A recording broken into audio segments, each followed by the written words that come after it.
Kansei, I'm Kristen Achkite. Welcome to APTN National News. Thank you for joining us. One man has died and 3 men have been arrested following a homicide investigation in Berens River First Nation, Manitoba, located about 360 kilometers north of Winnipeg.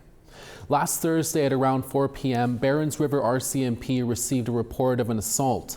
The victim was taken to the local nursing station. RCMP says a 45-year-old man was suffering from serious life-threatening injuries and was later pronounced deceased. RCMP say 3 suspects then fled the community in a black Dodge Ram and were later arrested in the Bloodvein First Nation. The suspects are 31-year-old Michael Oliver Franklin and 22-year-old Thomas Brighton Goosehead. Both have been charged with second-degree murder. 43-year-old Russell Lee Franklin was also charged with accessory to murder after the fact. CBC News has identified the victim as 45-year-old Leslie Mason, a father of 14 children who loved to hunt and play hockey. Anyone with information on this incident is asked to contact RCMP or Crime Stoppers. RCMP Major Crimes continues their investigation this week. Meanwhile, in Winnipeg, police are investigating a double homicide in the city's William White neighborhood. Officers were called to the 300 block of Alfred Avenue at around 4:15 a.m. on Saturday for a report that someone had been shot. 2 people were located, a man outside a home and a woman inside, both suffering from a gunshot wound. They were brought to hospital but later died from their injuries. The victims have been identified as 33-year-old Sheldon Durach Catchway of Swan Lake First Nation and 35-year-old Shanastine Irene McLeod of Muskowhegan First Nation in Saskatchewan. Police say both were living in Winnipeg at the time of the incident. No arrests have been made. Anyone with information is asked to contact the Winnipeg Police Service Homicide Unit or Crime Stoppers. The chief of a Manitoba First Nation was assaulted last week. According to the Manitoba First Nations Police Service, 2 separate assaults occurred on the Birdtail Sioux First Nation. One of those victims was Birdtail Sioux Chief Lindsay Bunn Jr. He was taken to hospital following the assault. In a post on social media, the band manager says a band council resolution will be upcoming. He states there is 0 tolerance for gang members in the community, and specifically, it will mention the Crazy Indian Brotherhood. The Manitoba First Nations Police Service has not released any information on the incident since Friday. And in Saskatchewan, this past weekend, 3 stabbings happened in the Big River First Nation, and Saskatchewan RCMP are now asking for the public's help to locate the suspect. RCMP are searching for 29-year-old Ryan LaChance after 3 separate stabbings that involved 2 men and 1 woman on Saturday, February 15th. 2 victims were treated for non-life-threatening injuries and 1 was airlifted to hospital. While RCMP were responding to the 3rd stabbing, LaChance threatened a driver with a machete in an attempted armed robbery. The driver escaped and the suspect fled in an unknown direction.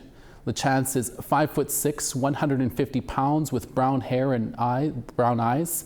He was last seen in a black hoodie with a white logo and black pants and has a tattooed teardrop on his left eye.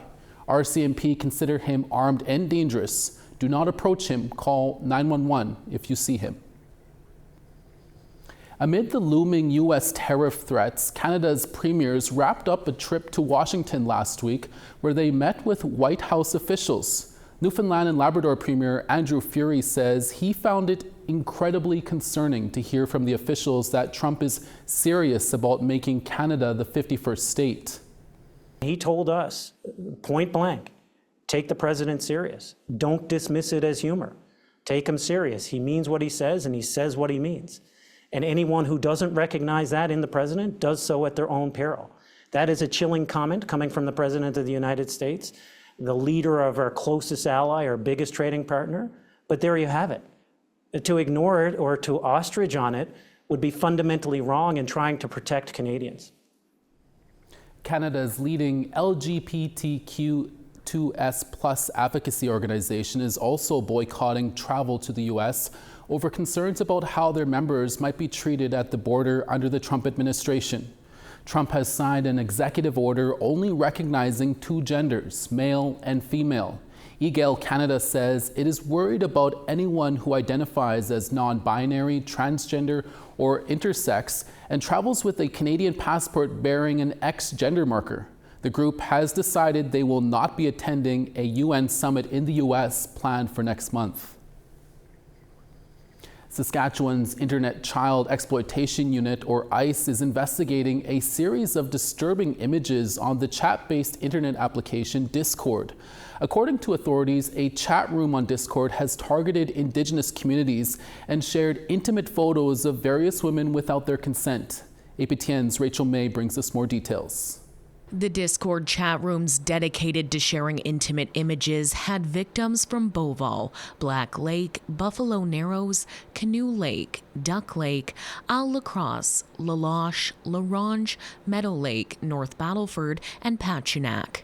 Tia Wood is a well-known singer from the Saddle Lake Cree Nation in Alberta.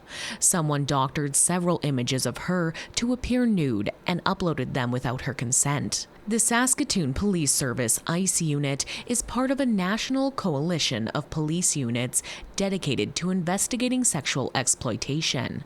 They say none of the victims are under 18, and the chat rooms that shared the explicit images have been removed. SPS urges anyone whose photos are shared without consent to contact local police. Rachel May, APTN National News, Saskatoon. We're always looking for your feedback or story ideas. Here's how you can continue the conversation with us. If you have a story you want to share, send us an email to news@aptn.ca. And to read and watch our stories, you can go to www.aptnnews.ca. And you can also find us online on your favorite social media sites, including TikTok, YouTube, LinkedIn, and X. Follow APTN News to join the conversation and see our latest stories. Last week, we told you about a special WHL Regina Pats game that included the local Indigenous community there. That story when we come back. Stay with us.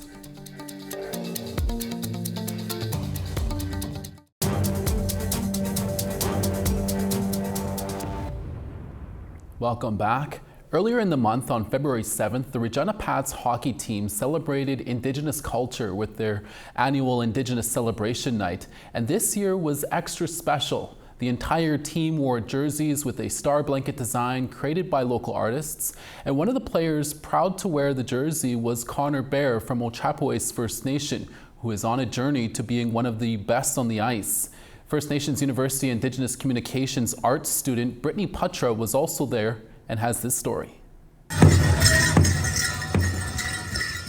Both hockey and heritage were celebrated at the Regina Pats Indigenous Celebration Night. But for one Pats player, it was about more than just a game. 17-year-old Connor Bear from Ochapowace First Nation may be the only Indigenous Pats player, but he hopes to inspire other Indigenous youth to someday join him. I hope they can do the same thing, and just knowing that they have the support from me and every Indigenous kid in the WHL. Wearing a star quilt pattern jersey, Connor represented more than just his team on the ice. He represented Indigenous people. The jersey's phenomenal, and just wearing that special jersey is just a great feeling. The jersey designer Roger Ross from George Gordon First Nation said his inspiration came from culture. For me, it was the whole idea of how we use star blankets, and when we wrap them around somebody, we're honoring them, right? But we're also protecting them.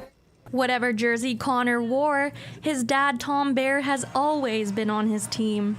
Connor always wanted to play with the WHL. He was in Calgary the year before, earlier in the year. He got traded over to Regina, which is phenomenal for us. A lot cheaper for us to go to hockey games, stuff. So we got a lot of support here from Ochapowace and Chickasaws. A lot of the reserves around us, and Whitewood, Estrazy, Stockholm. I mean, our community. That's a community. So they come and help and support, and Connor gets a lot of texts and stuff like that, so we're really proud of him. Not only does Connor's family support him, the fans are in his corner too. He's a good role model to us. I want to be like him one day. The Regina Pats head coach Brad Huroff has seen many players during his 8 years on the Pats bench and says Connor's hard work is what sets him aside. Hockey can be hard and it's not always fun to be at the rink, but he's a kid that just loves to work. He loves to be around his teammates. He loves to be a positive influence. Connor is showing Indigenous youth that when you set goals and strive for success, your dreams can become a reality. Never give up on your dreams. If you have a dream, go for it, and just consistency and work hard. Connor has played in over 40 WHL games so far, but none like the Indigenous celebration night where he mixed hockey and heritage on the ice. In Regina, I'm Brittany Poitras. Great job, Connor. Keep it up. The third Monday in February is a holiday in Manitoba, which is known as Louis Riel Day, which began back in 2008. The University of Manitoba recently hosted a celebration to help honor the Métis leader. It was to acknowledge the rich Métis heritage and history for students within the university. APTN's Tyler Shingus has more on that. The University of Manitoba celebrates their 10th year, acknowledging and honoring Louis Riel Day. We are having a Louis Riel Day celebration. It's our 10th anniversary here at the University of Manitoba, and we are here to celebrate Métis history, culture, students, and to just have an awesome time with our community. Louis Riel Day honors the Métis leader who was recognized for his leadership within Manitoba, having a pivotal role in defending Métis rights and land against the Canadian government. In 2024, Riel was officially recognized as the province's first premier. Support resource tables were in attendance where students were able to meet community resources such as the Louis Riel Institute. The celebration offered trivia games as well as live music, welcoming Lionel Desjardins and Jason Lepine to provide a chance for attendees to join in on dancing. Shelley's Indigenous Bistro provided food for those in attendance. Louis Riel is rightfully called the father of Manitoba and definitely the most famous Métis leader in our history. So it's important to celebrate him, but also other Métis leaders, just to acknowledge our people and our history, but also him as the founder of Manitoba. Tyler Shingus, APTN National News, Winnipeg. A journalism course is being offered to Indigenous students in Anishinaabe, Mohawk territory near Montreal, Quebec. As APTN Savannah Craig reports, not only does it teach skills for Indigenous people to get into the field, it also provides understanding about how colonialism impacts Indigenous people. Controlling your environment. So if you got to do an interview. These students are learning how to record audio. Make sure you did record. Yes. Test 1, 2, 3. This gives them the tools to develop their own report or a podcast. It was a dream of mine to do a podcast, and I had no tools to do it. Fortunately, she came across an advertisement for this course in the Mohawk newspaper, The Eastern Door. Carol Lalonde is Dakota Sioux from Manitoba, but lives in Montreal. I grabbed the opportunity, so that's why I'm here. The course is offered in Anishinaabe to Indigenous people of all ages and from all communities to learn journalism. To worry about the levels, like where they are. It's not only for students with no skills, but also for those with experience in the field. The music that moves me the most, including Hank McGregor Phillips, who never received formal training despite being hired as a radio DJ in 2011. They hired me on my voice, so I'm learning everything. I learned everything backwards, so this course really is going to help me with learning the fundamentals of what real certified radio DJs actually do. The course is more than just teaching students journalism skills. It's also about strengthening Indigenous representation in the profession of journalism, providing opportunities for journalists to understand the historical context of colonialism. Like a journalist still has to be balanced, right? And still has to tell the correct story. But when you know the background, you can tell it a different way, provide a deeper understanding. What's a good recording level? Sylvain Gaspé is the instructor for the sound production class. Get your recording equipment, your mobile recording equipment ready. He recalls working in media during the 1990 Oka crisis. Or as he calls it, the 1990 uprising at Anishinaabe. I spent my whole career outside, not in an Indigenous company, but in CBC Radio-Canada, and all my colleagues, and I had to always explain what's the real story. Gaspé says this was a defining moment in identifying the lack of representation And this ain't a surrender either. and understanding of Indigenous people in mainstream media. When mainstream media and news outlets heard of this event happening, this tragic event, they didn't have any background of who we were, and they didn't even know we were here. So it took a lot of backtracking and research into the history. So some of the good journalists tried to do that, right? But it's always been a struggle. Here, the square. At the end of the course, students will do an internship at a media outlet. This could be a local Mohawk outlet or a mainstream media outlet. Developing the course didn't come without its challenges. Even though they're saying it doesn't apply to Indigenous English communities, well, it's wrong what they're doing to us. Michelle Lamouche is the manager of the Anishinaabe Employment and Training Service Center. She applied for funding to make the course possible. She says students can't receive their certification until the Quebec government gives written approval as a result of French language law 14. The government of Quebec say it doesn't apply to Indigenous people, but it does in a sense, because we have to have the permission or the signature of the minister to be able to be offered in English communities. So you have to ask a question that's open-ended. For Gaspé, this course is also about uplifting the community. Anishinaabe was never really in any media. I remember as a young person reading the newspaper, and every time there was something about something local, I would cut it out and save it or something like that.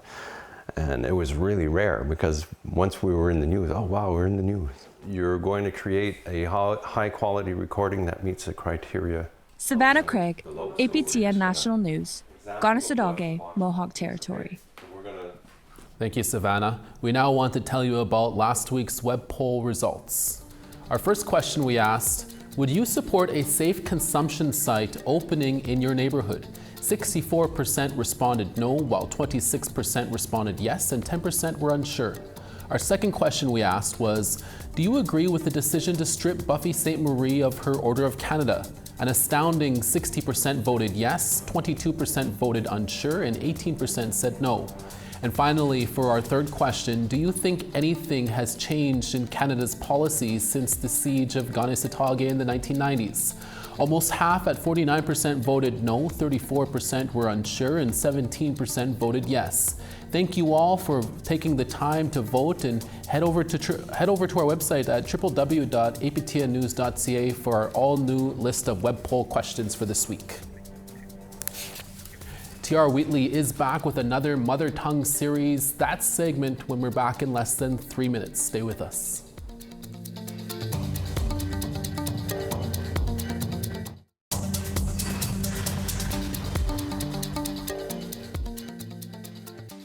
Starting on the east, Charlottetown -12, Halifax, Sun and -8. Happy Valley, Goose Bay 3, Cartwright 1. Saskatchewan -13, Quebec City -16. Ottawa -14, Sault Ste. Marie -14. -19 in Wawa, Sioux Lookout -26. Sun and God's Lake at -25, Thompson -24. Gimli -23, Dauphin -30. -37 in Regina, -38 in Saskatoon. -30 in Uranium City, Stony Rapids -35. -19 in Fort McMurray, Fort Chipewyan -18. -26 in Medicine Hat, Calgary -13. 9 in Tofino, Vancouver 9. Fort Nelson -14, Smithers -2. -10 in Beaver Creek, Mayo -10. Yellowknife minus 17, Norman Wells minus 14. Minus 18 in Paulatuck, Sax Harbor minus 27. Minus 18 in Chesterfield, Baker Lake, partly cloudy at minus 21. And Resolute minus 27, Iqaluit minus 15. Our noon show's been bringing you a mother tongue teaching each weekday this month. Today, T.R. Wheatley introduces you to Claude Belanger from Berens River. He's an Anishinaabe speaker with the Manitoba First Nation's Education Resource Center. He's also a former weatherman, and his phrase of the day is fitting for today's forecast.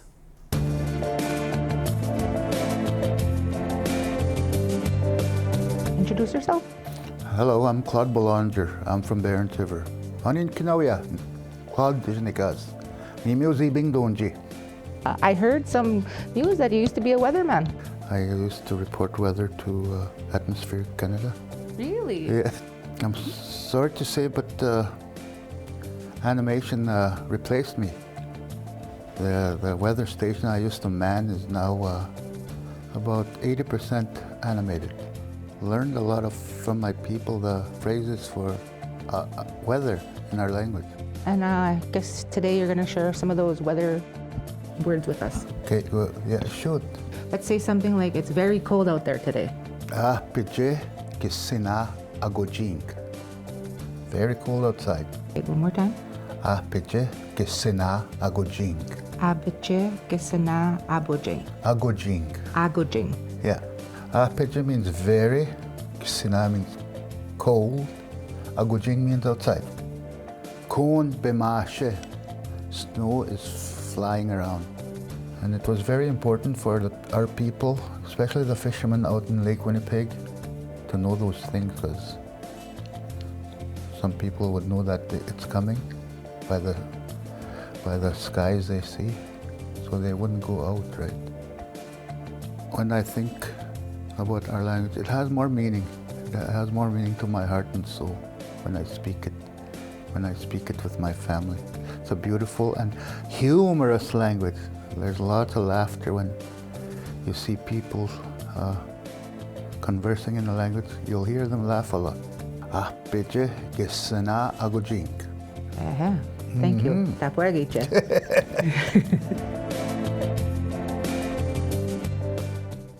Thank you, Claude, for that teaching, and TR for putting that together. If you want to see that segment again or any of the other phrase of the days we've had this month, go to our website at aptnnews.ca/Mother Tongue Teachings. And that's your daytime newscast for this Tuesday, February 18th. We're back with more stories for your Monday or for your Tuesday newscast. Make sure to join us then. From all of us at APTN National News, hi miigwech masicho kwana. Thank you for watching. We'll see you again. Next day.